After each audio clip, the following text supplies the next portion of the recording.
Section 1. You will hear a man telephoning to ask about a job in a hotel. First, you have some time to look at questions 1 to 4.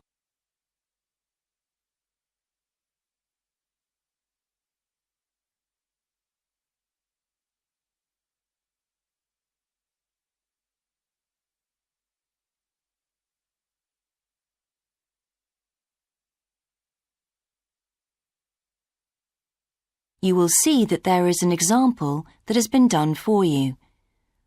On this occasion only, the conversation relating to this will be played first. Hello, West Bay Hotel. Can I help you? Oh, good morning. I'm ringing about your advertisement in the Evening Gazette. Is that the one for temporary staff? That's right. The advertisement is for temporary staff, so temporary has been written in the space. Now we shall begin. You should answer the questions as you listen, because you will not hear the recording a second time. Listen carefully and answer questions 1 to 4. Hello, West Bay Hotel. Can I help you? Oh, good morning. I'm ringing about your advertisement in the Evening Gazette. Is that the one for temporary staff? That's right. Yes, I'm afraid the person who's dealing with that isn't in today, but I can give you the main details if you like. Yes, please. Could you tell me what kind of staff you're looking for?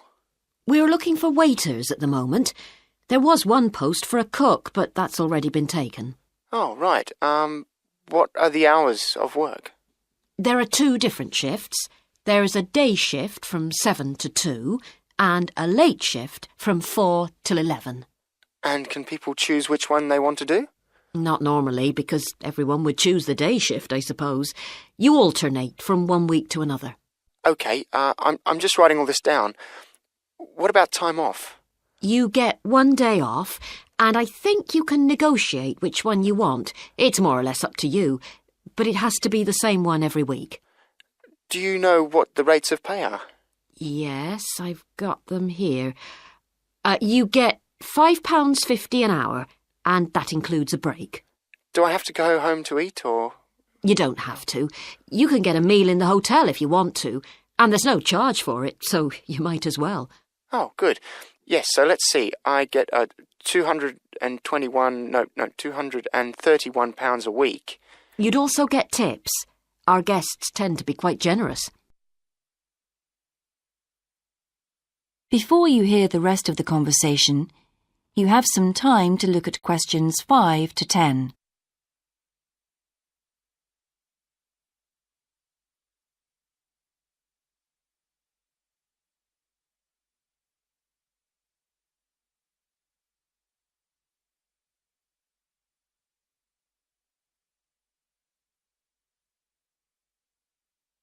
Now listen and answer questions 5 to 10.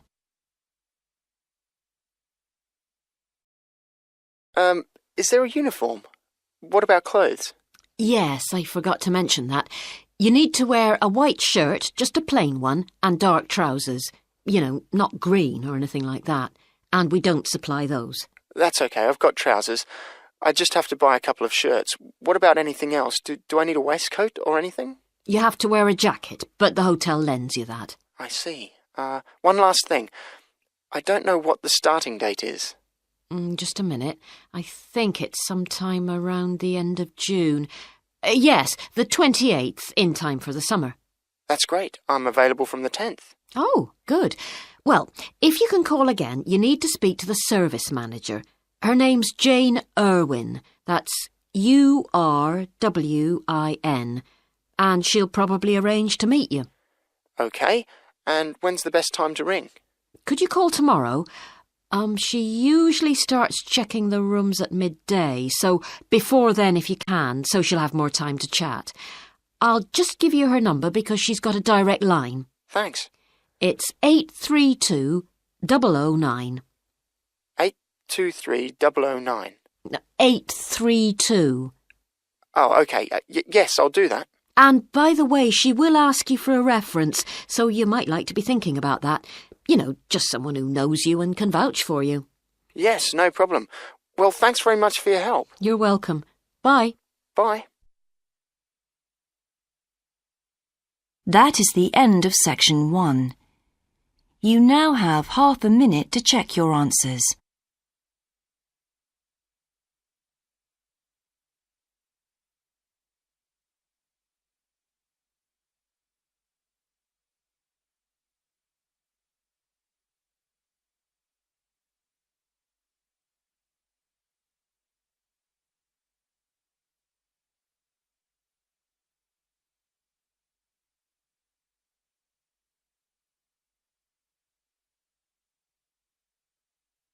Now turn to section 2.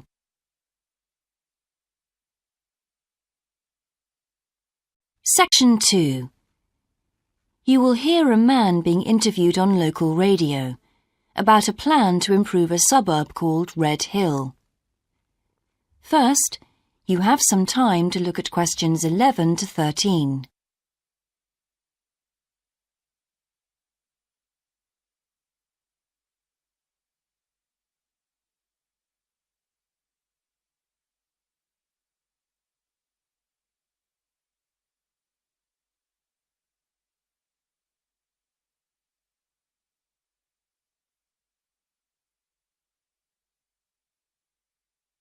Now listen carefully and answer questions 11 to 13. Good morning and welcome again to your city today. With me today is Graham Campbell, a councillor from the City Council. He'll be telling us about the plan to improve the fast-growing suburb of Red Hill. Good morning, Graham, and welcome to the show. Good morning, Carol. Now, Graham, I understand that there has been a lot of community consultation for the new plan. Yes, we've tried to address some of the concerns that local groups told us about. People we've heard from are mainly worried about traffic in the area and in particular the increasing speed of cars near schools. They feel that it's only a matter of time before there's an accident as a lot of children walk to the school. So we're trying to do something about that. Another area of concern is the overhead power lines. These are very old and a lot of people we spoke to asked if something could be done about them. Well, I'm happy to report that the power company have agreed to move the power lines underground at a cost of $800,000. I think that will really improve the look of the area as well as being safer. That's good to know. But will that mean an increase in rates for the local businesses in that area? Well, the power company have agreed to bear the cost of this themselves after a lot of discussion with the council.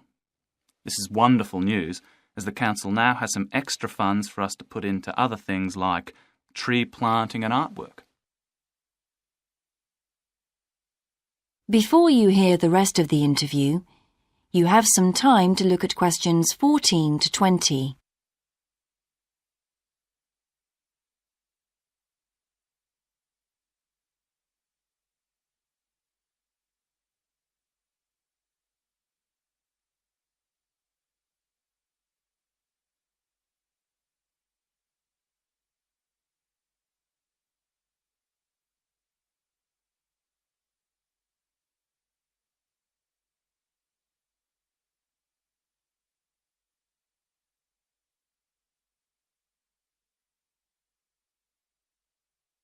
Now listen and answer questions 14 to 20.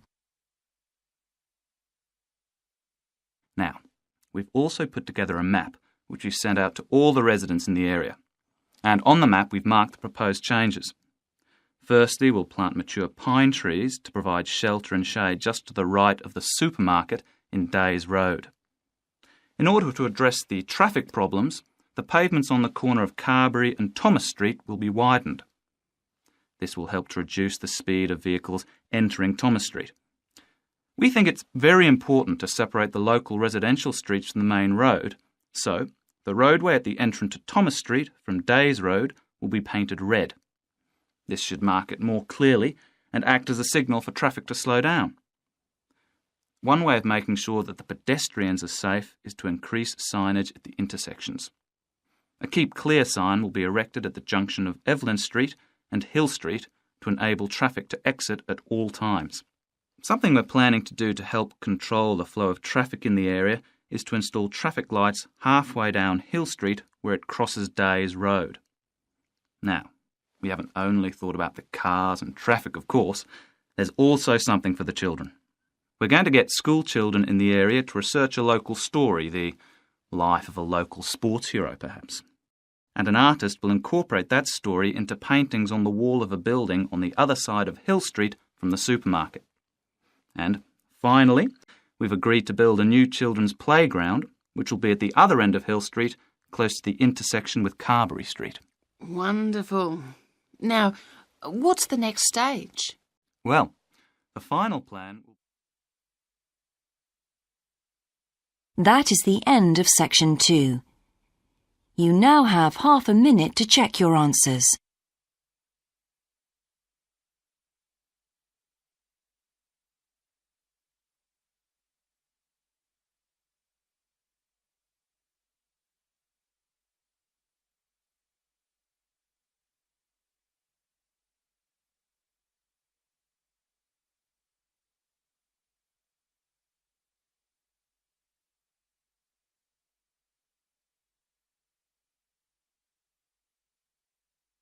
Now turn to section 3.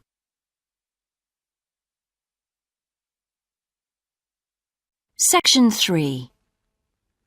You will hear two students called Dan and Jeannie discussing their studies at university. First, you have some time to look at questions 21 to 26.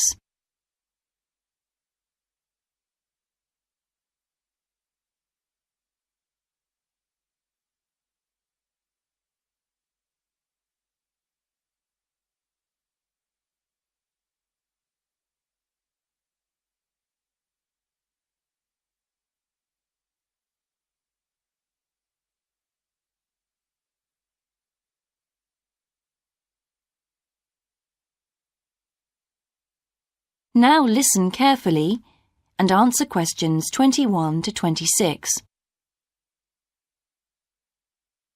Hi Jeannie, how's it going? Oh, hello Dan. Pretty well, thanks. Have you managed to get the money for the course yet? Yes, that's all sorted out now, thanks. It took long enough though. It was practically a year ago that I applied to my local council for a grant, and it took them 6 months to turn me down. That's really slow. And I thought I was eligible for government funding, but it seems I was mistaken. So then I asked the boss of the company I used to work for if they would sponsor me, and much to my surprise, he said they'd make a contribution. But what about college grants and scholarships? There must be some you could apply for. Yes, there are, but they're all so small that I decided to leave them until I was desperate. Uh-huh. And in fact, I didn't need to apply. My parents had been saying that as I already had a job, I ought to support myself through college. But in the end, they took pity on me, so now I've just about got enough. That's good. So now I can put a bit of effort into meeting people. Haven't had time so far. Any suggestions? What about joining some college clubs? Oh, right. You joined several, didn't you? Yes, I'm in the drama club. It's our first performance next week, so we're rehearsing frantically, and I've got behind with my work. But it's worth it. I'm hoping to be in the spring production too. I've never liked acting. Are you doing anything else? I enjoyed singing when I was at school, so I joined a group when I came to college. I don't think the conductor stretches us enough, though, so I'll give up after the next concert. And I also joined the debating society. It's fun, but with all the rehearsing I'm doing, something has to go, and I'm afraid that's the one. Do you do any sports? Yes, I'm in one of the hockey teams. I'm not very good, but I'd really miss it if I stopped. I decided to try tennis when I came to college, and I'm finding it pretty tough going. I'm simply not fit enough. Nor me. I think I'll give that a miss. I'm hoping it'll help me to build up my stamina, but it'll probably be a long haul. Good luck. Thanks. How are you finding the course? I wish we had more seminars. What? I'd have thought we had more than enough already. All those people saying clever things that I could never think of. It's quite interesting, but I wonder if I'm clever enough to be doing this course. I find it helpful to listen to the other people. I like the way we're exploring the subject and working towards getting insight into it. How do you get on with your tutor?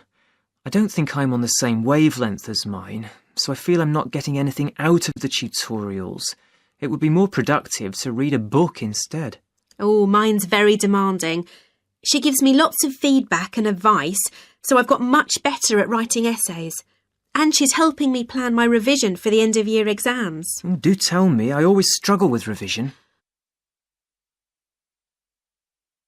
Before you hear the rest of the discussion, you have some time to look at questions 27 to 30.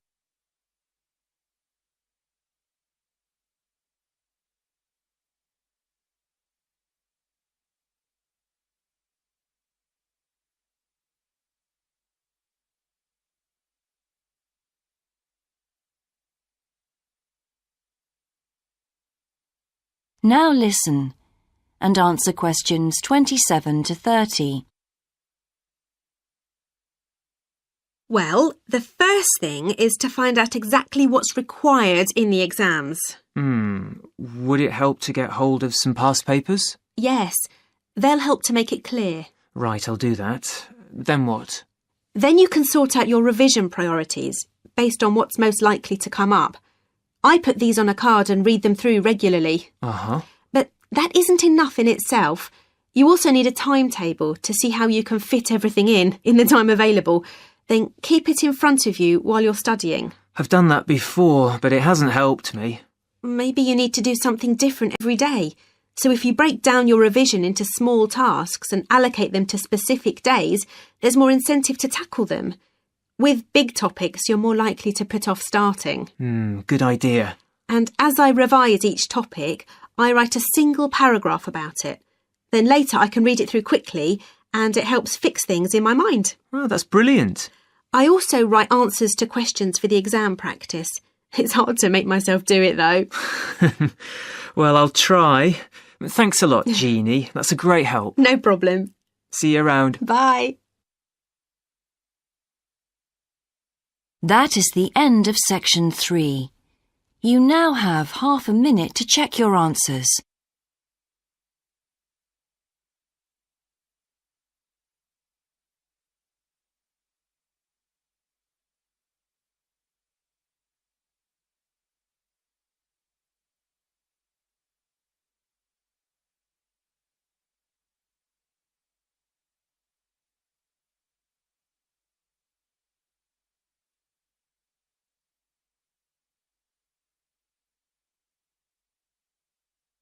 Now turn to section 4.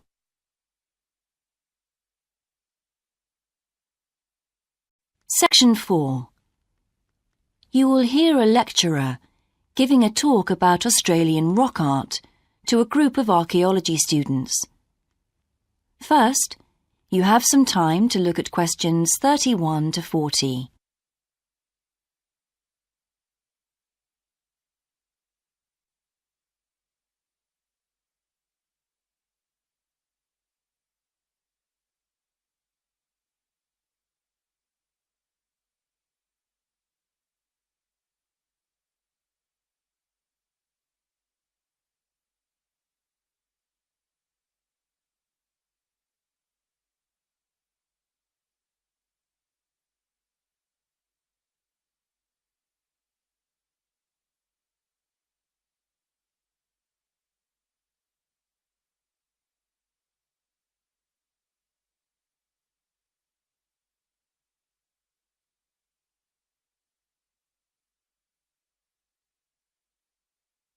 Now listen carefully and answer questions 31 to 40. Good morning, everyone. I've been invited to talk about my research project into Australian Aboriginal rock paintings. The Australian Aborigines have recorded both real and symbolic images of their time on rock walls for many thousands of years. Throughout the long history of this tradition, new images have appeared and new painting styles have developed. and these characteristics can be used to categorise the different artistic styles. Among these are what we call the dynamic, yam, and modern styles of painting. One of the most significant characteristics of the different styles is the way that humans are depicted in the paintings. The more recent paintings show people in static poses, but the first human images to dominate rock art paintings over 8,000 years ago were full of movement. These paintings showed people hunting and cooking food, and so they were given the name dynamic to reflect this energy. It's quite amazing considering they were painted in such a simple stick-like form. In the Yam period, there was a movement away from stick figures to a more naturalistic shape. However, they didn't go as far as the modern style, which is known as X-ray because it actually makes a feature of the internal skeleton as well as the organs of animals and humans. The Yam style of painting got its name from the fact that it featured much curvier figures that actually resemble the vegetable called a yam, which is similar to a sweet potato. The modern paintings are interesting because they include paintings at the time of the first contact with European settlers. Aborigines managed to convey the idea of the settlers' clothing by simply painting the Europeans without any hands, indicating the habit of standing with their hands in their pockets. Size is another characteristic. The more recent images tend to be life-size or even larger, but the dynamic figures are painted in miniature. Aboriginal rock art also records the environmental changes that occurred over thousands of years. For example, we know from the dynamic paintings that over 8,000 years ago, Aborigines would have rarely eaten fish, and sea levels were much lower at this time. In fact, fish didn't start to appear in paintings until the Yam period, along with shells and other marine images. The paintings of the Yam tradition also suggest that, during this time, the Aborigines moved away from animals as their main food source and began including vegetables in their diet, as these feature prominently. Freshwater creatures didn't appear in the paintings until the modern period from 4,000 years ago.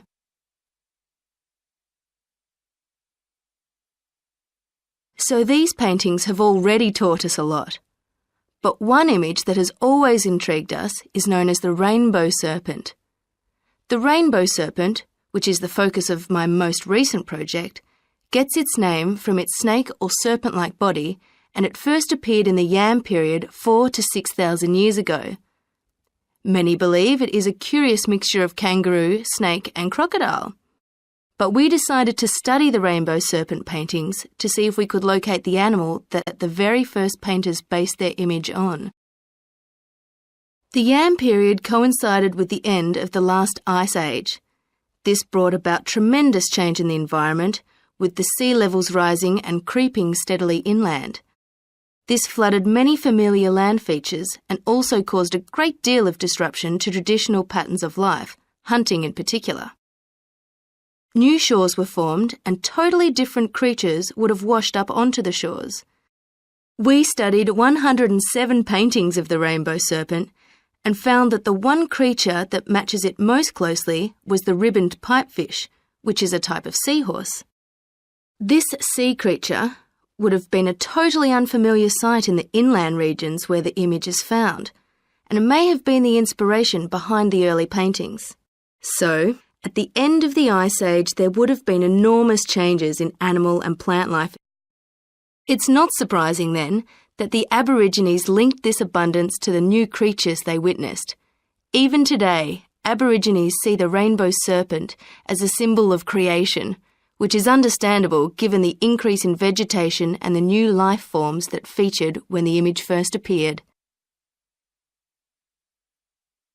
That is the end of section 4. You now have half a minute to check your answers.